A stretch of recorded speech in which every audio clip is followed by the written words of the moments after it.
Donc bonjour à tous, on va vous présenter aujourd'hui une recherche qui a été réalisée en Belgique et qui s'intitule L'apraxie de la parole et le mutisme cérébelleux. Donc on va s'intéresser aujourd'hui à une étude de cas. Donc, je vous présente LD, qui est un garçon qui a eu une tumeur, à la suite de laquelle il a développé un syndrome de la fosse postérieure. Mais qu'est-ce que le syndrome de la fosse postérieure au juste ? Donc on va commencer cette introduction en précisant certains termes pour avoir une meilleure compréhension de l'article par la suite. Donc il faut déjà savoir que lorsqu'on parle du syndrome de la fosse postérieure, c'est égal au mutisme cérébelleux et qu'au niveau cérébral, la fosse postérieure elle est vraiment composée donc, du cervelet et du quatrième ventricule, donc c'est vraiment à l'arrière du cerveau.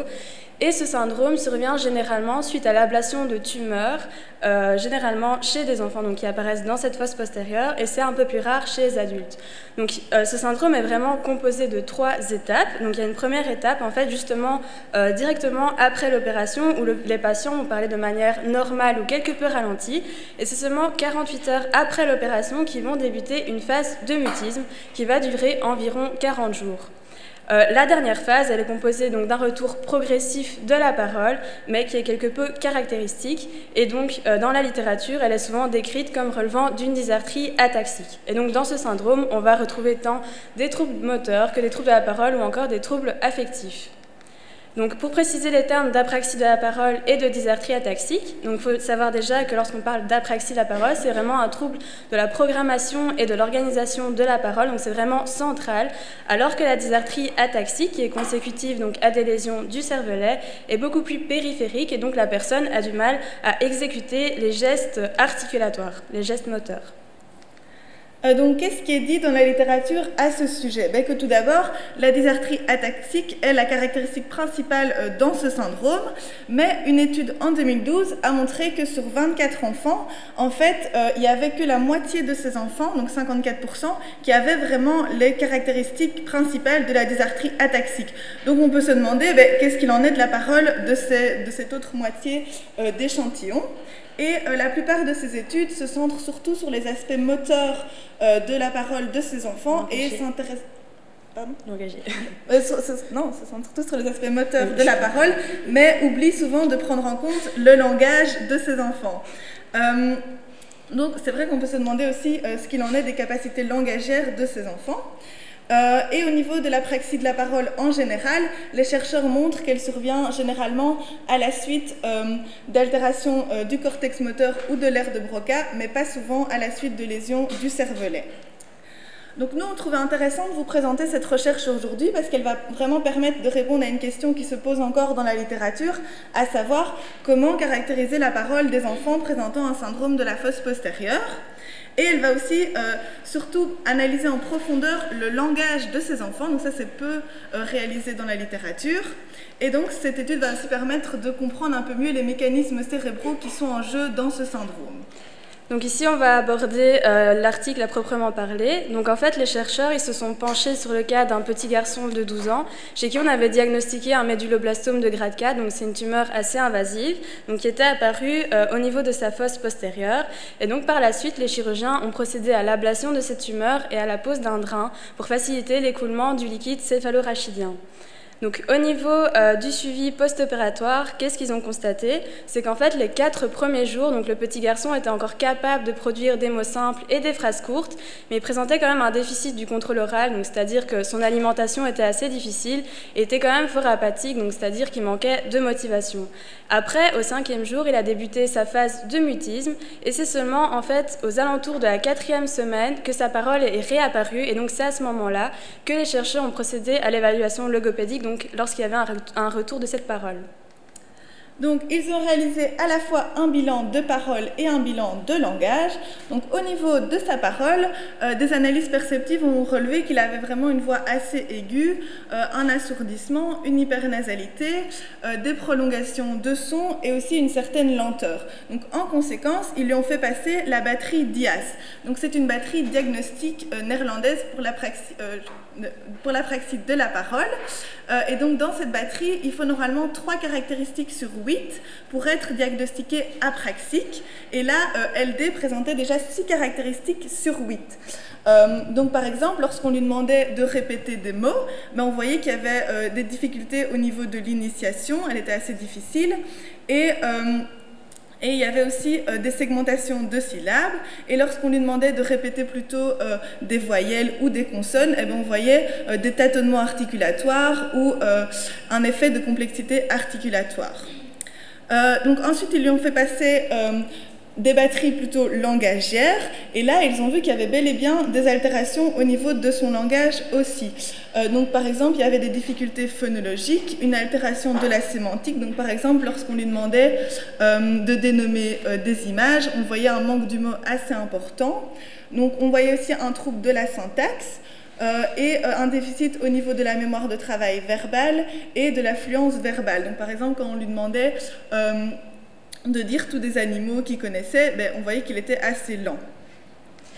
Donc ici, on a voulu reprendre de manière assez synthétique les symptômes typiques qu'on pouvait rencontrer tant dans une apraxie que dans une dysarthrie ataxique. Et en fait, on voit apparaître ici en vert les symptômes qui étaient présents chez le petit garçon et ici au milieu, donc ce qui est commun aux deux pathologies. Et donc ici, on peut clairement poser un diagnostic d'apraxie de la parole, vu que c'était les symptômes qui étaient majoritairement présents.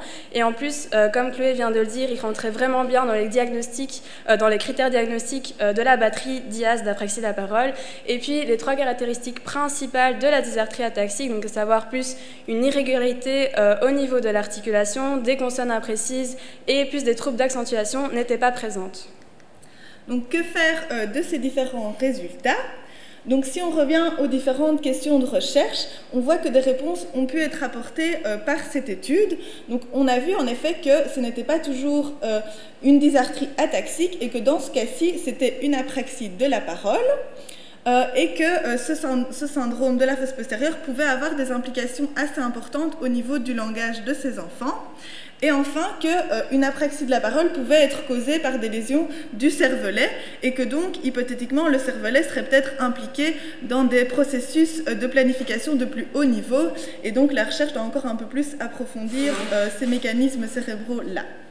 Donc, qu'est-ce qu'il faut retenir un peu de tout ça? C'est qu'ici, donc, on a bien vu que le garçon présentait donc, des symptômes neurologiques et neuropsychologiques qui étaient vraiment typiques au syndrome de la fosse postérieure, mais que le langage et la parole différaient un peu de ce qui était rapporté dans la littérature. Et donc ici, en fait, c'est vraiment le premier cas confirmé d'apraxie de la parole dans ce type de syndrome. Mais donc, comme on l'a bien dit dans l'introduction, les symptômes plus langagiers sont souvent peu investigués et donc potentiellement, il y aurait peut-être d'autres enfants qui présenteraient une apraxie dans ce type de syndrome.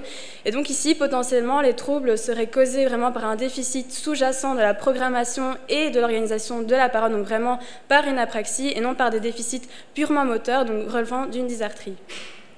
Donc, que faire dans notre pratique quand on rencontre ce genre d'enfants?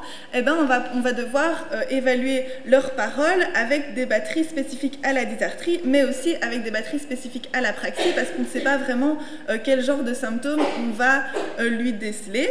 Et il va falloir aussi analyser en profondeur leur langage avec des batteries langagières spécifiques aux enfants. Oui. Et il va falloir adapter la prise en charge en conséquence de tous ces symptômes. Ouais.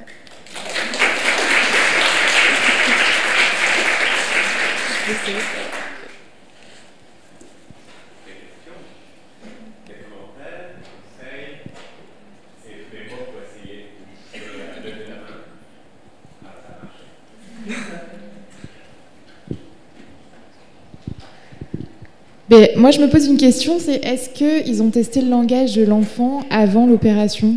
Non, en fait, ils ne l'ont pas testé. Ça, c'était une limite qu'ils rapportaient. Mais au niveau superficiel, juste en regardant l'enfant et en parlant un peu avec lui, il n'y avait pas l'air d'avoir de difficultés, en fait. Il avait juste, par exemple, des maux de tête assez importants et il tombait un petit peu, mais sinon, il n'avait pas vraiment de symptômes langagiers avant de se faire opérer.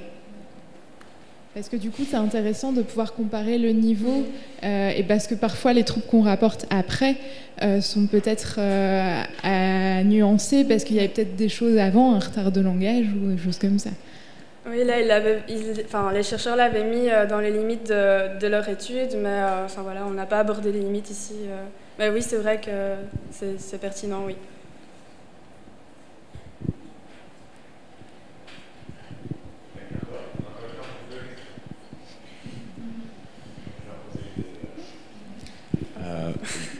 Par complète naïveté, est-ce qu'on sait pourquoi le mutisme prend 5 jours à apparaître chez votre patient?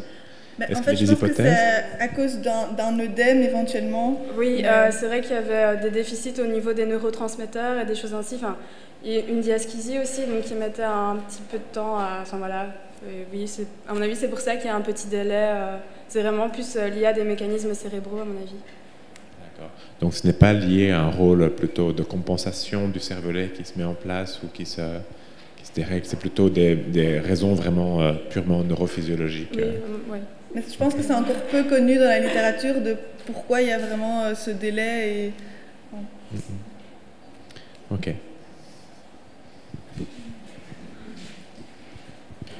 Alors moi, par rapport à vos indications de la fin de l'évaluation, mais de nouveau, c'est par analogie avec l'adulte, mais on sait bien que les syndromes cérébelleux ont des répercussions sur le plan des exécutifs, puisqu'il y a des projections vers les lobes frontaux.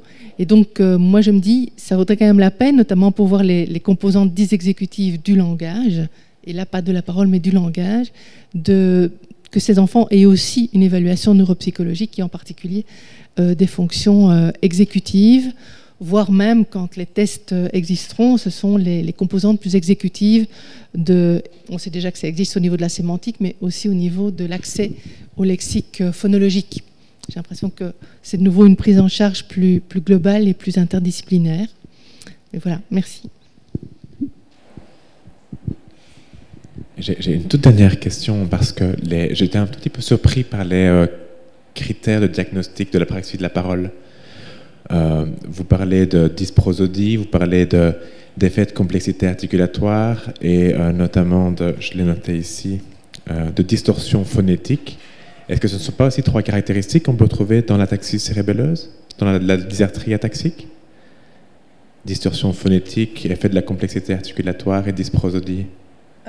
Effet de la complexité articulatoire, on n'avait pas, enfin l'étude ne relevait pas ça en tout cas, mais c'est vrai qu'il y a beaucoup de symptômes qui se chevauchent, et là on a voulu être synthétique, et c'est vrai que là il y a quand même des chevauchements avec l'hypernasalité et des choses ainsi. C'est vrai que démêler un peu tout ça, c'était un peu compliqué, et c'est vrai que dans l'étude ils l'ont pas relevé. C'est-à-dire que les caractéristiques qui sont peut-être les plus symptomatiques, c'est les plus spécifiques à l'apraxie de la parole, comme les conduites d'approche, les hésitations, etc. Est-ce que les auteurs parlent de ça dans le cas de ce petit garçon? Est-ce que ce petit garçon a aussi certains des symptômes qui sont plus spécifiquement attachés à l'apraxie de la parole, comme les conduites d'approche, les autocorrections, les hésitations, etc. Oui, ça, oui, ils avaient bien indiqué, oui. Ok. Merci beaucoup.